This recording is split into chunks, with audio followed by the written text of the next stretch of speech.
남상학원 근영이고요. 어제 그 강의, 어제 내려가면서 그 대표님이 제가 오늘 렉처에 나간다는 거를 어제 아셨나 봐요.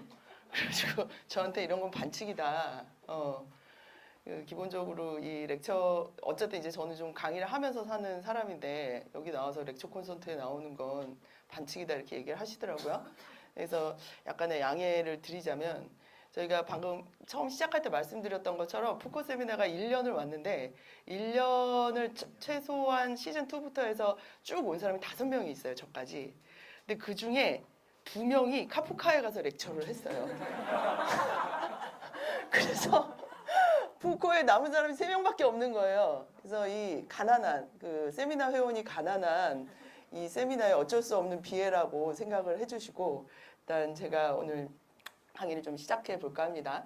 제 강의의 내용은 그 안상원 선생님 지금 방금 전에 하셨던 그 상원 선생님이 얘기하셨던 권력, 이 권력에 대한 문제들을 푸코가 어떻게 다르게 사유하고 싶었는지 좀 구체적인 예를 통해서 좀 보려고 하고요.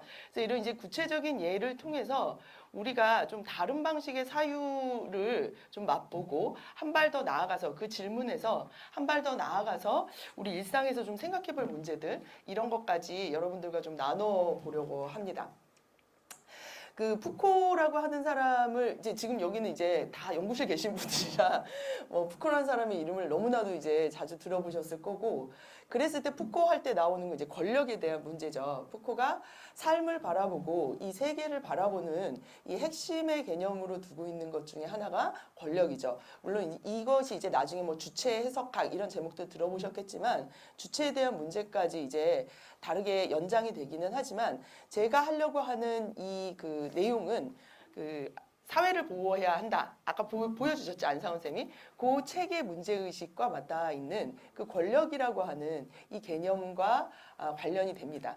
근데 이렇게 이제 푸코가 권력이라고 하는 얘기를 썼을 때 상원 쌤이 이제 아니고 뭐 버리고 이런 얘기 되게 많이 했는데 예, 맞습니다. 우리가 일반적으로 통념적으로 생각하고 있는 그런 권력? 이런 것과는 아주 다르죠. 특히 그 푸코의 사회를 보호해야 된다라고 하는 그 콜레즈 드 프랑스의 73년부터 74년까지의 강의의 핵심적인 질문이 그리고 그걸 도입하는 질문이 바로 권력에 대한 질문이에요. 권력 이론 자체, 권력을 사유하는 방식에 대한 질문에서 이 텍스트가 이 강의가 시작이 됩니다. 그래서 이 질문은 뭐냐? 바로 지금 여러분들 속에서 아까 아니고 했지만 뭐가 아닌지는 모르겠고 여러분들 머릿속에 간직하고 있는 그 권력의 어떤 상 이거에 대한 문제 제기가 바로 이 콜레지 드 프랑스 74년부터 74년까지의 이 강의를 관통하고 있다. 그러면 도대체 푸코가 질문하고 싶었던 문제 제기하고 싶었던 그 권력의 양상이라는 것은 뭐냐? 그 푸코는 이렇게 얘기를 해요. 우리는 언제부턴가 권력을 소유하고 양도하고 획득하고 또 그것들을 또 교환하고 이런 방식으로 권력을 사유하고 상상하게 됐다는 거예요. 그러니까 간단하게 말씀을 드리면 권력을 마치 돈이나 상품과 같이 생각하게 됐다는 겁니다.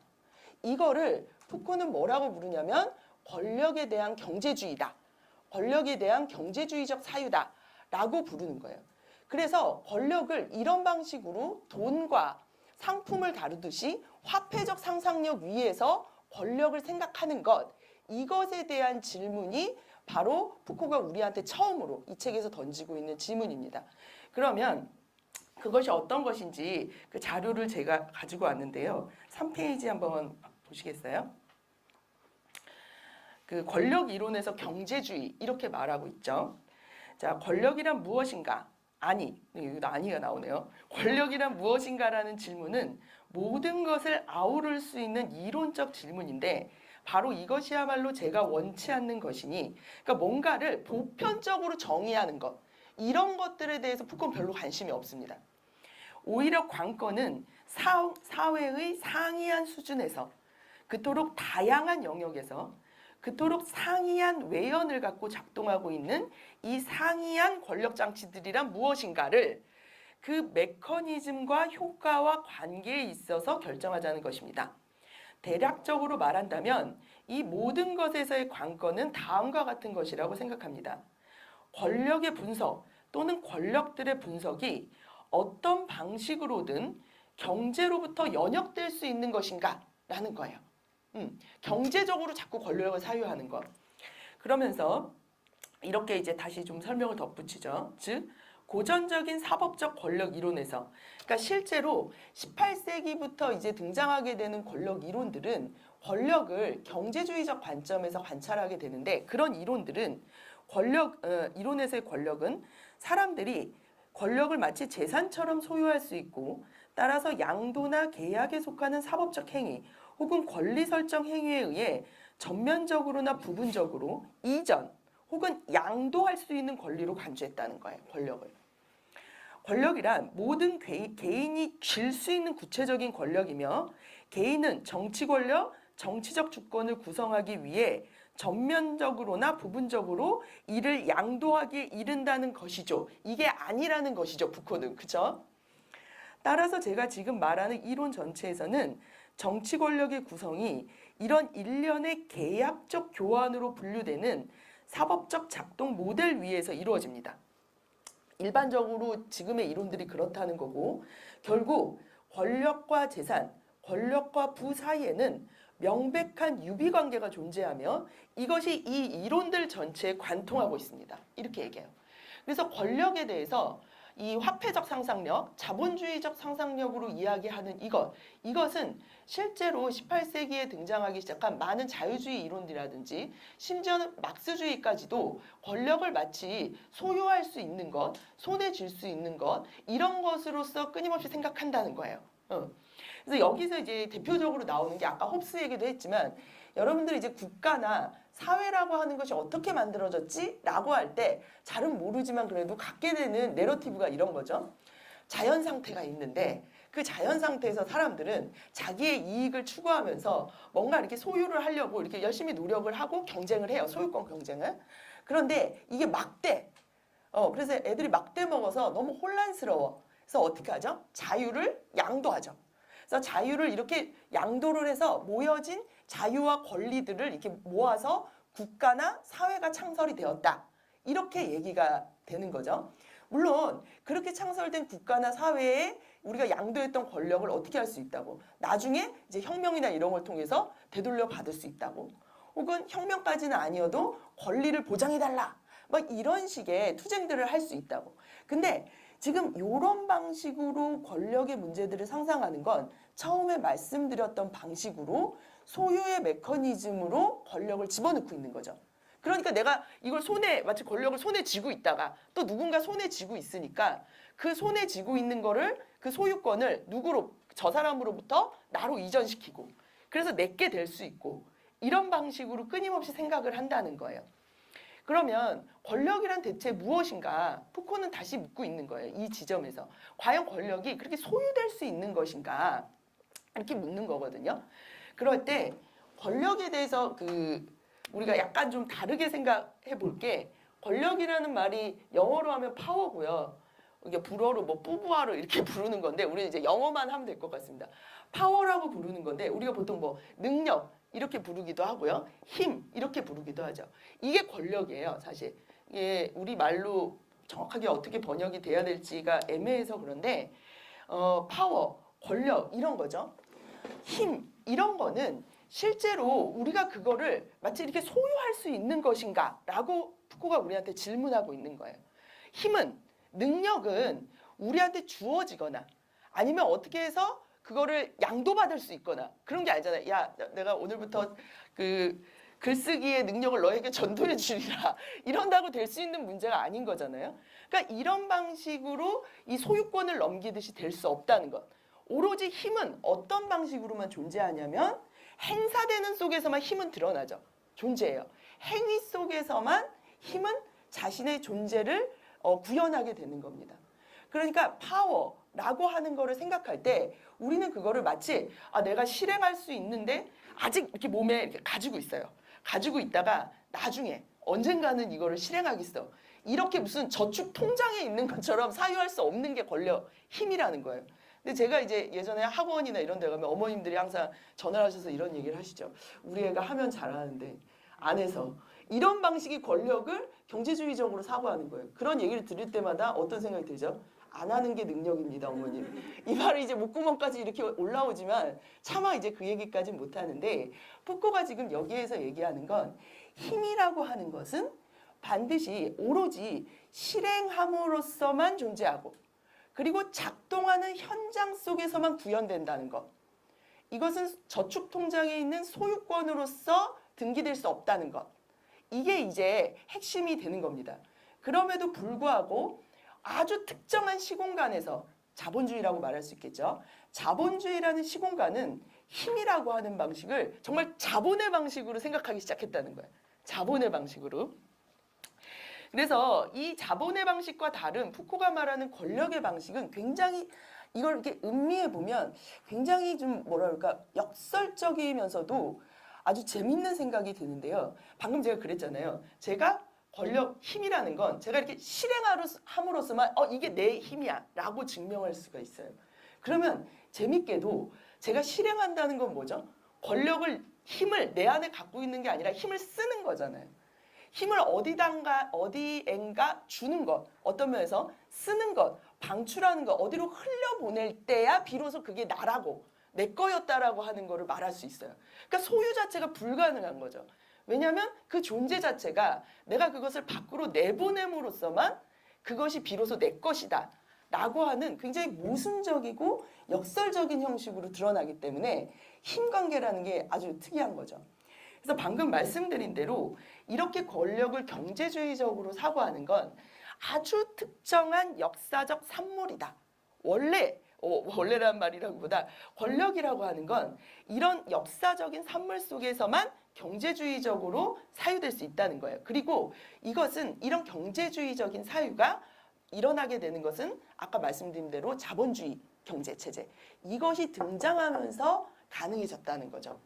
이럴 때 이것은 단순히 자본주의 경제체제라는 시스템만의 문제가 아니라 그리고 이 자본주의 안에 들어있는 특히 푸코가 문제 삼는 것은 우리의 사유의 양식, 우리의 상상력 이런 모든 것들이 경제주의적인 방식으로 점령당하기 시작했다는 거예요. 그러니까 공부 이런 것도 그렇게 느껴지는 거죠. 자격증이 있어야 되고 뭔가 이렇게 내 안을 막 싸서 스펙 쌓듯이 뭔가 이렇게 안으로 막 쌓은 듯한 이미지를 갖게 되는 거 이런 것들이 머리는 채워야 된다고 절대 안 들어가는데 채워야 한다고 이렇게 생각한다든지 그리고 무엇보다 무슨 문제가 있냐면 바로 관계에 대한 문제가 있죠.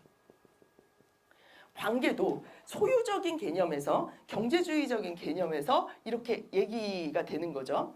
그래서 이 관계에 대한 문제가 오늘 볼 건데 푸코한테는 사실 권력, 힘이라는 문제는 관계의 문제와 떨어지지가 않아요. 힘이라는 것이 발생하는 지점, 힘이라는 것이 실행되는 지점은 반드시 어디서? 관계의 장에서만 일어나는 거죠. 힘을 쓴다라고 할 때 이게 꼭 인간적이진 않더라도 내가 힘을 쓰려면 쓴다는 것 자체가 뭔가 타자가 있어야 되잖아요. 다른 게. 뭐 공기든 책상이든 뭔가 하여튼 이항 구조가 있어야 돼요. 그렇기 때문에 항상 권력은 권력 관계예요. 그래서 푸코는 이 말을 같이 씁니다. 권력이라는 말은 그 뒤에 권력 관계라는 말이고 결국 권력에 대한 경제주의적 사고라고 하는 것 이것은 관계에 대한 경제주의적 사고와 맞닿아 있어요. 그리고 이것에 반대해서 푸코가 얘기하는 건 관계라고 하는 건 권력이라고 하는 것은 이런 경제주의적인 메커니즘과는 다른 어떤 힘들의 놀이라는 거예요. 힘들의 놀이. 이 힘들의 놀이들을 어떻게 이해하면 좋을까? 이 대표적인 예로 푸코가 이제 대표적이지만 구체적인 예로 갖고 오는 게 오늘 말씀드린 야만인이라고 하는 이 문제입니다. 야만인들은 바로 이 힘들의 놀이를 상징하는 어떤 것으로 등장하게 되는데요. 일단 요 얘기를 그럼 드려보면 푸코가 이 경제주의적인 사유와 다른 방식으로 이 힘들의 놀이를 상상하기 위해서 가지고 온 게 야만인이라고 말씀을 드렸어요. 그러면 이 야만인의 건너편에 이 반대편에 누가 있냐면 미개인이 있어요. 우리는 이제 잘 구분이 안 되죠. 야만이 미개고 미개가 야만인데 영어로는 세비지라고 부르는 거고 이게 이제 야만인, 바바리안.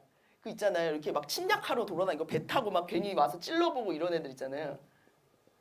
이런 이제 야만인, 게르만 뭐 이렇게 얘기할 때 이 바바리안과 세비지로 두 개를 나눕니다. 그러면 이것들을 가지고 얘기하게 되는 이 배경부터 처음 이제 말씀을 드려야 될 텐데 푸코는 지금 이 야만인과 미개라고 하는 이 두 가지 방식이 등장하게 된 시기를 어디로 보고 있냐면 18세기 말에서 19세기 초, 즉 프랑스 혁명에서 지금 이 문제를 얘기를 하게 되는데요. 프랑스 혁명이 뭐냐면 이제 루이 16세가 이렇게 단두대 이렇게 목친 그 사건 아시죠? 요 시기와 이제 맞물려서 무언가 새로운 방식의 권력 게임, 힘놀이가 등장하기 시작했다는 거예요. 이 힘놀이의 요소가 누구냐면 부르조아와 귀족입니다. 그러니까 부르조아와 귀족은 어떤 거? 지금에 있는 군주제, 절대 왕정과 서로 이 절대 왕정을 무너뜨리기 위해서 싸우는 사람들이자 서로가 라이벌적인 관계에 있는 거죠. 누가 지금 여기에서 힘의 우위를 차지할 것인가? 막 이런 싸움들을 벌이고 있던 시기였어요. 그럴 때 이 부르조아와 그 귀족이 서로 자신들의 정당성을 얘기할 거 아니에요? 이 정당성을 말하기 가장 좋은 게 뭐냐면 역사죠. 그래서 자기의 역사의 뿌리를 어떻게 찾냐면 부르조아는 안 나오네요. 부르조아는 자기들의 역사를 미개인에서 찾습니다. 그리고 귀족들은 자기들의 뿌리를 야만에서 찾아요. 야만에서. 우리는 이제 지금 이제 이미 그 서구의 중세가 끝나고 근대가 출발을 해서 이렇게 이제 근대 국가와 사회가 출발하고 있는 이 상황에서 우리는 알고 있죠. 역사적 결과를. 누가 이겼다? 저 힘놀이에서 부르조아가 이겼죠. 그러니까 적어도 귀족은 못 보시잖아요. 부르조아가 누군지는 몰라도 귀족 보기엔 힘들죠. 아까 유나가 말했지만 나 나폴레옹이야 이러면 당장 이제 샤워기 맞고 있어야 돼요. 이게. 그런 시대가 이제 도래를 한 거죠. 그래서 이제 우리가 보기에는 이제 부르조아의 승리가 명확하게 우리 눈에 들어옵니다. 이 부르조아의 승리가 곧 뭐냐면 근대 국가의 출발이자 네이션, 근대 국가의 출발이자 사회의 출발이에요. 그러니까 이걸 바꿔서 말하면 뭐냐면 근대 국가는 곧 부르조아 국가예요. 이 사회는 부르조아 사회예요. 승리한 자들이 만들어 놓은 게 국가고 그 승리한 자들이 만들어 놓은 어떤 체계가 사회체라는 거예요. 그렇기 때문에 근본적으로 네이션, 소사이어티라고 하는 건 부르조아적 국가와 부르조아적 사회예요. 그러니까 아까 상원쌤이 얘기하셨지만 사회를 보호해야 한다라고 할 때 이 말이 갖는 그 함의는 뭐예요? 부르조아적 사회를 보호해야 한다라는 말이에요. 이렇게 되는 거죠. 그래서 지금 여기에서 이 미개인과 야만인을 가지고 아주 다른 방식으로 권력들을 사유했던 이 두 흐름들을 이제 푸코가 보여주기 시작합니다. 그러면 첫 번째로 그 미개인에 대한 얘기를 한번 보려고 하는데요. 이때 여기 이름 하나가 나오는데 블랭빌리에라는 사람이에요. 이 블랭빌리에는 누구 쪽의 대표주자냐면 귀족 쪽의 대표주자예요. 귀족 쪽의 대표주자. 그래서 이 귀족 쪽의 야만이라고 하는 거에 주목하면서 귀족의 역사를 쓴 사람입니다. 그 사람은 뭐라고 얘기를 하는지 한번 볼게요. 자, 블랭빌리에와 그 후계자들의 커다란 적수는 자연인이래요. 자연인. 혹은 이런 점에서 블랭빌리에에게 도구와 전술이 될 이런 장르의 분석에서는 두 가지 의미로 이해된 자연인, 미개인이 커다란 적수입니다. 그러니까 미개인 이러면 그 약간 그 홉스 아까 말씀드렸던 그 홉스적인 상태에서 넓은 초원에서 먹을 거 찾아다니면서 막 이렇게 돌아다니는 이런 사람들 있잖아요. 또 이렇게 군집 생활도 좀 하고 이런 겁니다. 선하든 악하든 미개인이란 법학자들이나 법의 이론가들이 사회 이전에 사회를 구성하기 위해 그로부터 사회체가 구성되는 요소로 상정하는 자연인입니다. 자, 이 사회라고 하는 이 사유 자체가 그리고 이 제도 자체가 부르주아의 뿌리를 갖고 있다라고 하는 거 푸코적 맥락에서는 그래서 이 사회 이전에 이런 거죠. 딱 우리가 알고 있는 상태예요. 뭐가 있냐면 자연 상태가 있고요. 그리고 이게 사회 상태가 있어요. 그리고 자연 상태에 있는 이 미개인들이 문명을 만나서 이제 인간이 되죠. 요런 구도죠. 문명을 통해서 인간화되는 이 과정들. 이게 이제 계몽이라고 부르는 과정이고요. 자, 블랭빌리에와 그 후계자들은 구성점을 찾을 때 어떤 면으로는 사회체에 선행하는 이 미개인을 찾으려 하지 않았습니다. 그들이 푸닥거리 하고 싶었던 건 미개인이래요. 즉, 이 미개인은 경제학자들에 의해 발명된 이상적 요소로서의 자연인, 역사도 없고 과거도 없으며 자신의 이익에만 이끌려 행동하고 자기 노동의 생산물을 다른 생산물과 교환하는 인간이었습니다. 블랭빌리에와 그 후계자들의 역사적 정치적 담론이 푸닥거리 하고 싶었던 것은 방금 말했던 그런 진공 상태에서 노동하면서 내 생산물을 축적하고 소유하고 이렇게 살아가는 어떤 사람들, 이런 사람들이라는 거예요. 계약을 맺고 그리고 그 다음에 사회를 창설하고, 이게 사회계약설이죠.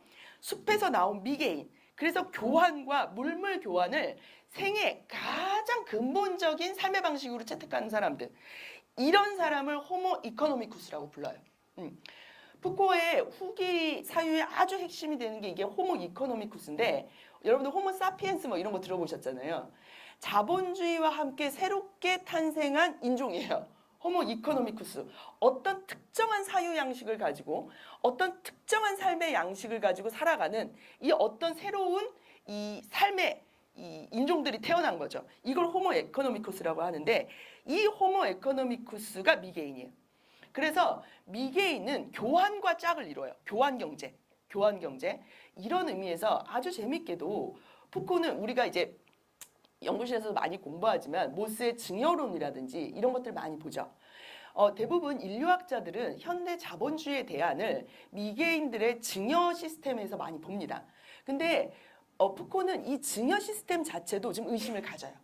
왜냐하면 이 증여 시스템을 갖고 있었던 이 미개인, 세비지들은 기본적으로 이 교환 경제, 그 다음에 그 소유의 메커니즘 위에서 굴러가는 자본주의의 또 하나의 극단이다라고 보고 있는 거예요. 그래서 푸코는 이런 식의 자본주의적 전제 밖으로 나가야 된다. 자본주의적 역사 흐름 밖으로 나가야 된다. 거기에 어둠 속에 가려져 있는 이 배경으로 배경도 아니죠. 완전히 망각되어져 버린 어떤 역사들. 그 역사가 뭐냐면 야만인의 역사라는 거예요. 야만인의 역사. 그들은 호모 에코노미쿠스가 아니에요. 그래서 재밌게도 서구의 인류학자든 법학자들이든 대부분은 어디까지는 인정한다? 미개인까지는 받아들인다는 거예요. 그래, 걔네들 좀 어리석고 애들 좀 악하기도 하고 좀 못돼 보이기도 하지만 그래도 그들이 기본적으로 소유경제적 메커니즘 위에 있기 때문에 거기까지는 내가 받아들여. 아직 인간은 아니지만 곧 인간이 될 거야. 이렇게 받아들인다는 거예요. 하지만 야만인은 절대 받아들일 수가 없다는 거예요. 이 사람들의 시스템에서는. 언제나 악랄하고 역사 속에도 들어오지 못하죠. 악랄하고 잔혹하고 그냥 인간이 아니죠. 아까 말했던 짐승 같은 이런 걸로 이제 들어오게 됩니다. 그럼 야만인이 어떻게 되는가? 그 밑에를 읽어보면서 한번 볼게요. 자, 야만인은 미개인과 대립되는데 어떤 식으로 대립될까요? 우선 다음과 같은 점에서 대립됩니다. 본질적으로 미개인은 미개 상태에서는 다른 미개인들과 더불어 미개합니다만 사회적 유형의 관계들에 들어서자마자 미개한 존재의 길 그칩니다. 기본 구도가 자연과 사회 상태 이렇게 돼 있죠. 그래서 선 역사 단계가 있고 그 다음 역사 단계가 있고 이렇게 구성이 돼요. 항상 서구 역사가.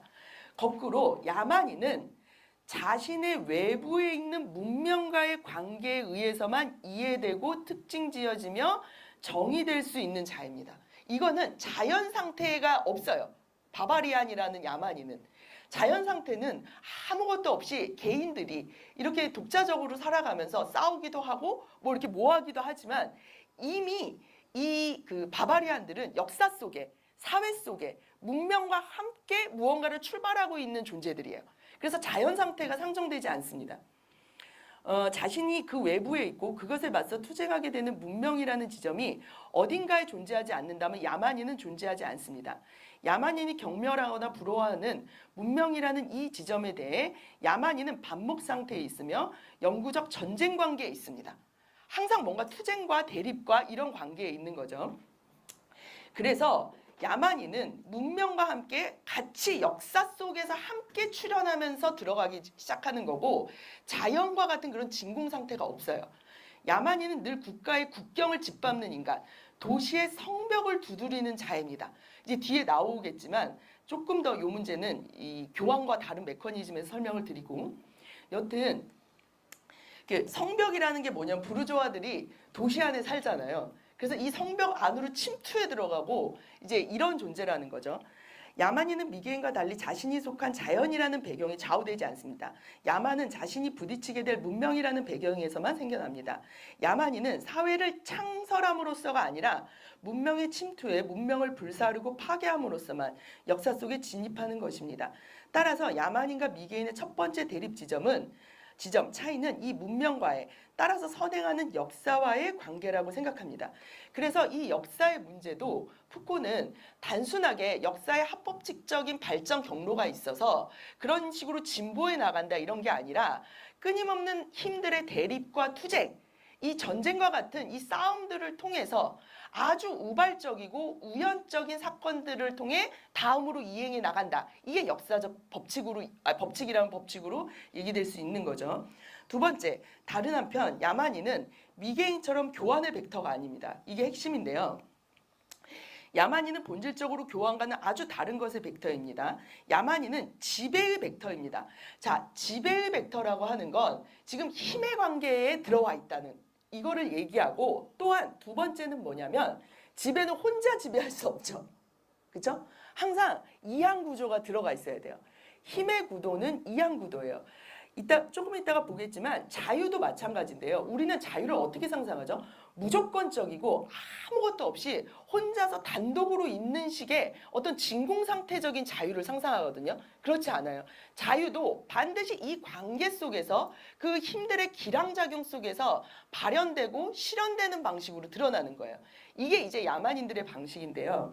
뒤로 읽어볼게요. 야만인은 미개인과 달리 빼앗고 제 것으로 삼습니다. 야만인은 땅의 시초적 점유를 행하는 것이 아니에요. 그래서 야만인들은 소유하고 점유하는 데는 관심이 없습니다. 뭘 해요? 노략질해요. 훔쳐오고 이런 거에 관심이 있어요. 소유 관계는 늘 2차적인 것입니다. 야만인은 선행하는 소유물만을 탈취합니다. 마찬가지로 야만인은 다른 자들이 자신에게 봉사하게 만들며 토지를 경작하고 말을 사육하며 무기를 준비하도록 만들고, 야만인의 자유는 다른 자들의 잃어버린 자유에만 의존합니다. 그러니까 다른 자들의 자유 속에서만 내 자유가 이야기될 수 있어요. 잃어버린 자유든 어떤 자유든. 그 다음에 나오는 또 하나의 자유는 뭐냐면 뒤로 읽어보면 자신이 유지하는 권력과의 관계에서도 야만인은 미개인과 달리 결코 자신의 자유를 양보하지 않습니다.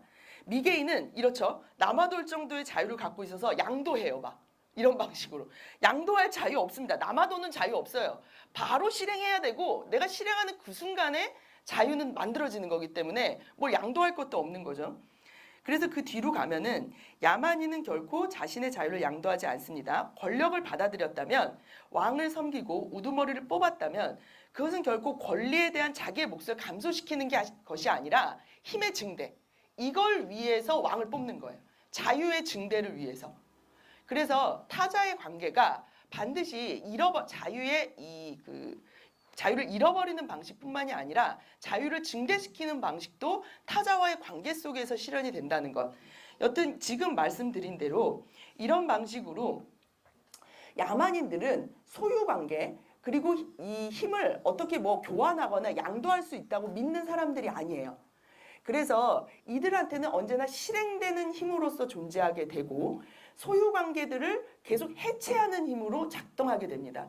야만인들의 핵심은, 쾌락은 어디에 있냐면요. 소유하는 데 있지 않아요. 경계를 허무는 데, 이런 데 있는 거죠. 근데 지금 만약에 제가 이런 얘기가 없이, 이런 얘기를 들어도 그러시겠지만 읽고 나면 뒤에 막 강간 이런 얘기도 나오고 이런 거 보면 역시 나쁜 놈들이야. 받아들일 수 없어. 이렇게 생각이 들거든요. 근데 푸코를 읽을 때 저희 세미나도 그렇지만 일단 그런 생각이 명확하게 들잖아요. 그럼 틀린 거예요. 버려야 돼요. 그래서 오히려 반대로 좀 생각해 볼 필요가 있어요. 그래서 저희가 세미나를 할 때 막 억지 춘향으로 끼워 맞춰요. 야, 일단 좋다고 해보자. 뭐가 좋을까, 얘가. 막 이런 얘기를 하게 됩니다.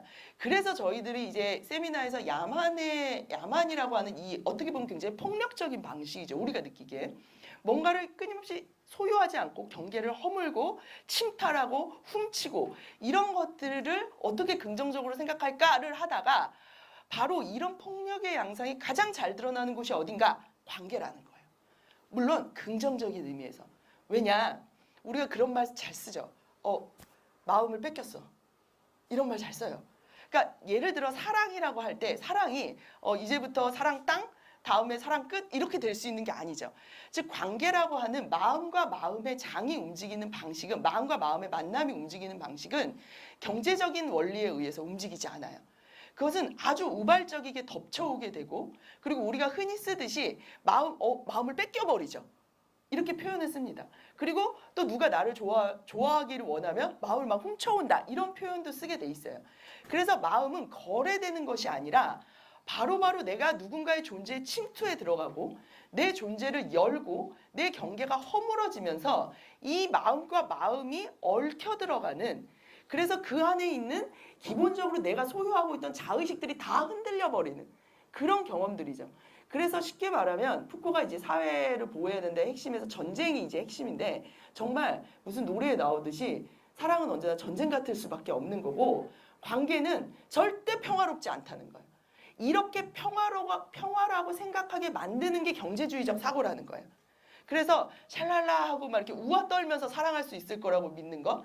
내 거는 내 거대로 지키고 네 것도 네 거대로 지키면서 기브 앤 테이크 하면 마음은 절대 거기서 발생하지 않죠. 마음의 장은. 그래서 실제로 어떤 폭력의 양상, 이 폭력의 양상이 힘의 양상인데 이 힘의 양상을 통해서만 관계는 구성된다는 거예요. 근데 호모 이코노미쿠스는 바로 이 폭력적인 이 기질, 야만인의 기질, 이 힘을 쓰는 기질을 알지를 못해요. 이거에 무능력해요. 그러다 보니까 당연히 어떻게 되겠어요?